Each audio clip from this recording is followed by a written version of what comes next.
પંચાયતના સરપંચ મહિલા ઉમેદવાર શ્રીમતી હંસાબેન રમેશકુમાર ગુર્જરને મત આપી અપાવી વિજય બનાવો।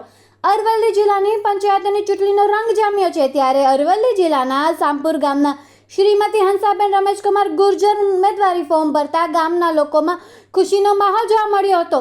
એક નવીન વિચારધારા સાથે શ્રીમતી હંસાબેને જણાવ્યું હતું કે જો ઉમેદવારીના સરપંચ તરીકે ગામમાં ચૂંટવામાં આવશે તો પ્રજાલક્ષી તમામ સરકારી યોજના, વિદ્યા સહાય, યુવા વર્ગ અને રમતગમત મેદાનના સાધનોની વ્યવસ્થા, ગામના કચરા નિકાલની વ્યવસ્થા, ખેડૂતો માટે 7, 12 અને 8 આના ઉતારાની મફત વ્યવસ્થા, શામપુર ગ્રામ પંચાયતની હદમાં પ્રાથમિક આરોગ્ય સેવા તેમજ રોડ, રસ્તા, ગટર, આવાસ યોજના, વીજળી, પાણી તથા પ્રાથમિક સુવિધાઓ વિવિધ સરકારી યોજનાના લાભથી છેવાડાની માનવી સુધી પહોંચાડીશું તેવું જણાવ્યું।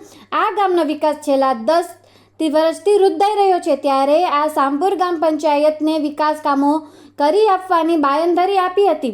તેમણે જણાવ્યું હતું કે જો સરપંચમાં આવીશ તો આ ગામને ગોકુળ ગામ બનાવીશ તેવું જણાવ્યું હતું। રિપોર્ટર કાદર દરમી, અરવલ્લી। ગ્રામ પંચાયતની અંદર એક સરપંચ તરીકેની મહિલા સરપંચ તરીકેની ઉમેદવારી મેં નોંધાવી છે, પરંતુ એ ઉમેદવારીમાં મને કંઈક સફળતા મળે એટલા માટે મેં મારા સર્વ જ્ઞાતિ ભાઈબંધુઓનો માગેલ છે, બરાબર। અને હું આ વિકાસના પંથે જવા માટે, વિકાસ કરવા માટે આમાં મેં ઉમેદવારી નોંધાવી છે, તો મને આ ઉમેદવારીમાં મારા ભાઈઓ સહકાર આપે અને મારા વિકાસના કામો જેવા કે કોઈ ગટર લાઈન હોય, જેવા કે કોઈ ગામમાં કચરાના નિકાલની હોય, અથવા તો કોઈ પણ રોડ, રસ્તા, ગટર વ્યવસ્થા, કોઈ પણ પાણીની જે પણ મુશ્કેલીઓ હોય એ મુશ્કેલીઓ હું દૂર કરવા માટે હું ખાતરી આપું છું।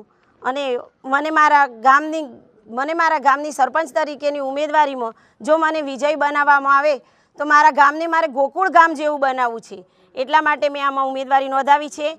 તો મને મારા સર્વજ્ઞાતિ ભાઈબંધુઓ મને આમાં સહકાર આપે તેવી અપેક્ષા સાથે જય હિન્દ, જય ભારત। મારું નિશાન ટેબલ છે અને ટેબલના નિશાન ઉપર મને મત આપી